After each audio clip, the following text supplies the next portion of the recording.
भारत में काफी सारी प्राचीन मंदिर हैं। उन्हीं में से एक महाराष्ट्र के औरंगाबाद जिले में स्थित कैलाश टेम्पल एक ऐसा मंदिर है जिसका निर्माण सदियों पहले किया गया था। हैरानी की बात यह है कि उस वक्त इस मंदिर को जैसे बनाया गया था वो आज भी वैसा ही है, और आज की आधुनिक टेक्नोलॉजी से इस तरह के मंदिर को बना पाना संभव ही नहीं है। ये सब जानते हुए वैज्ञानिकों को हैरानी होती है कि आखिर कैसे सदियों पहले इस मंदिर का निर्माण किया गया था और इसका निर्माण किसने करवाया था। हालांकि भारत में ऐसे कई मंदिर और मॉन्यूमेंट्स और भी हैं। उन सभी से जुड़े रहस्य वैज्ञानिकों को हमेशा से हैरान करते आ रहे हैं। तो चलिए आज की इस टॉपिक के जरिए कुछ ऐसी ही मॉन्यूमेंट्स के बारे में जानते हैं। 1. अजंता और एलोरा की गुफाएं। दोस्तों, महाराष्ट्र स्थित अजंता और एलोरा की गुफाएं जितनी आकर्षक है और जितनी शानदार है, उतनी ही ये वैज्ञानिकों को हैरान भी करती है। दरअसल इस जगह एक मंदिर है जिसे बड़ी बड़ी चट्टानों को तराश कर बनाया गया है। हैरानी की बात यह है कि केवल छेनी और हथौड़े से चट्टान को तराश कर इतने बड़े मंदिर का निर्माण किया गया है। दोस्तों, ये कैसे संभव हो पाया? वैज्ञानिकों के पास भी इस सवाल का जवाब नहीं है। 2. Clay tablets of France. दोस्तों, 1924 में फ्रांस के एक शहर में 17 साल के युवक को खेत में काम करने के दौरान क्ले टैबलेट्स मिले। उस वक्त वो इसके बारे में कुछ भी नहीं जानता था, इसलिए उसने क्ले टैबलेट्स के बारे में अपनी स्कूल टीचर को बताया। उसकी स्कूल टीचर इन क्ले टैबलेट्स के बारे में जानती थी, इसीलिए वह वहां आ गई जहां पर लड़के को क्ले टैबलेट्स मिले थे। टीचर ने जैसे ही इन क्ले टैबलेट्स को देखा तो उन्होंने इसकी खबर अथॉरिटीज को दे दी। इसके बाद वहां पर खुदाई का काम शुरू हो गया। दोस्तों, उस खुदाई के दौरान वहां क्ले टैबलेट्स के अलावा और भी कई चीजें पाई गईं। हैरानी की बात यह थी कि उन सभी चीजों की उम्र अलग अलग थी। आज तक उस खुदाई से मिले सभी चीजों की सही उम्र का पता नहीं लग पाया है। इस पर अभी भी शोध जारी है। दोस्तों, यहां पर एक बुरी खबर यह है कि जिस लड़के ने इस क्ले टैबलेट्स को खोजा था उसकी मृत्यु 2010 में ही हो गई है। 3. इटली में खुदाई के दौरान मिली मूर्तियां। दोस्तों, साल 1974 में इटली के एक किसान ने खेती के दौरान खुदाई शुरू की और उसने खुदाई के दौरान कुछ मूर्तियों को खोज डाला। मूर्तियों की उम्र का पता लगाने के बाद पता चला कि ये ब्रोंज एज की मूर्तियां हैं। ये मूर्तियां किसी जमाने में जीवित लोगों के प्रतीक लग रही थीं। इन मूर्तियों के मिलने के बाद एक्सपर्ट्स द्वारा वहां और खुदाई की गई, जिसमें उन्हें और भी मूर्तियां मिलीं।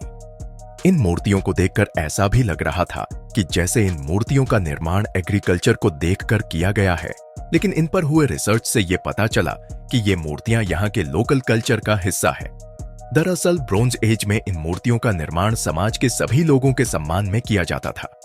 साल 1979 में यहां खुदाई का काम रोक दिया गया था, लेकिन 2014 में फिर से यहां खुदाई की गई और यहां से कुछ और मूर्तियां प्राप्त की गई। फिलहाल इस जगह पर 8 हेक्टेयर का हिस्सा अभी भी बाकी है और एक्सपर्ट्स का मानना है कि इसमें और भी मूर्तियां हो सकती हैं। 4. Mysterious sign of ancient culture. Jordan एक ऐसा देश है जहां पर एंशिएंट कल्चर की कई चीजें अक्सर पाई जाती हैं। दोस्तों, वहां की जमीन में दफन चीजों से जॉर्डन के प्राचीन कल्चर की झलक दिखती है। वहां कुछ ऐसी मूर्तियां मिली हैं जो जॉर्डन की राजधानी अम्मान के पास स्थित एक शहर में पाई गई है। दरअसल वहां हाईवे बनने के दौरान काम कर रहे लोगों के द्वारा इन मूर्तियों की खोज हुई। हालांकि इन मूर्तियों को बाद में पूरे सम्मान के साथ फिर से दफना दिया गया। दोस्तों, इन मूर्तियों की कलाकृति बेहद ही अद्भुत थी और एक्सपर्ट्स ये बताने में सफल नहीं हो पाए कि आखिर ये मूर्तियां किसकी थीं या इन मूर्तियों का निर्माण किसकी याद में किया गया था। ये मूर्तियां लाइमस्टोन की बनी हुई थीं। 5. Double sided x. दोस्तों, ग्रीक शहर के आर्कियोलॉजिकल म्यूजियम में जो भी लोग जाते हैं वो वहां के आकर्षण में मंत्रमुग्ध हो जाते हैं। दरअसल उस आर्कियोलॉजिकल म्यूजियम में रखी एक चीज लोगों को ज्यादा आकर्षित करती है और वो चीज है डबल साइडेड एक्स। जी हां दोस्तों, ये एक्स लोगों को इतना अट्रैक्ट करता है कि ज्यादातर लोग यहाँ इस एक्स को ही देखने आते हैं। इस एक्स की खासियत ये है कि इसकी हाइट इतनी अधिक है कि कोई भी इसे देखकर ये कह सकता है कि इसका इस्तेमाल कोई नॉर्मल इंसान नहीं कर सकता। ऐसा माना जाता है कि पुराने जमाने में यहाँ के लोग इस एक्स का इस्तेमाल खेतों में काम करने के लिए किया करते थे। वहीं कुछ लोगों का मानना है कि ये एक हथियार के रूप में इस्तेमाल किए जाने वाला एक्स रहा होगा।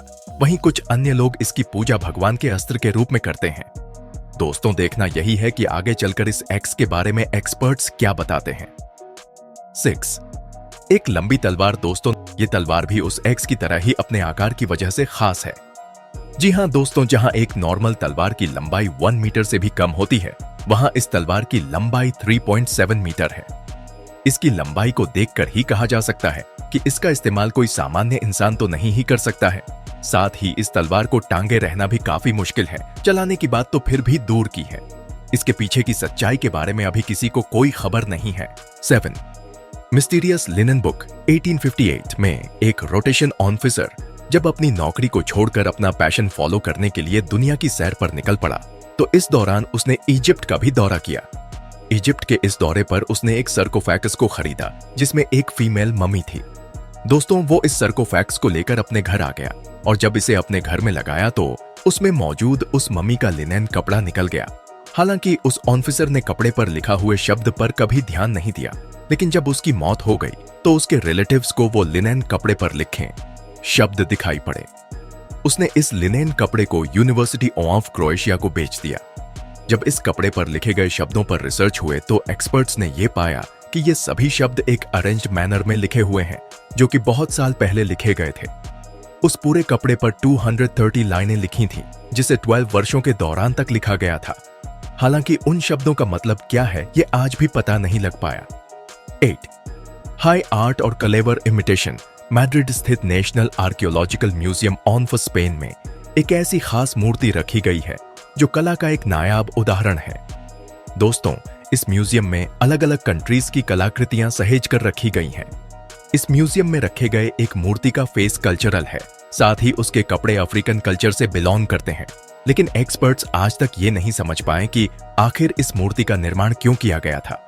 लगभग 1500 साल पहले बनाई गई इस मूर्ति पर एक्सपर्ट्स आज भी अपनी राय में ये कहते हैं कि उन्हें समझ नहीं आता कि कैसे इसे बिना किसी एनवायरमेंटल डैमेज से बचाकर अभी तक सही सलामत रखा गया है।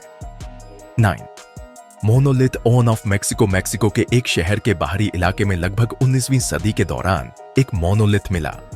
इसके बाद स्थानीय लोगों ने यह क्लेम किया कि यह मोनोलिथ उनके देवता का है।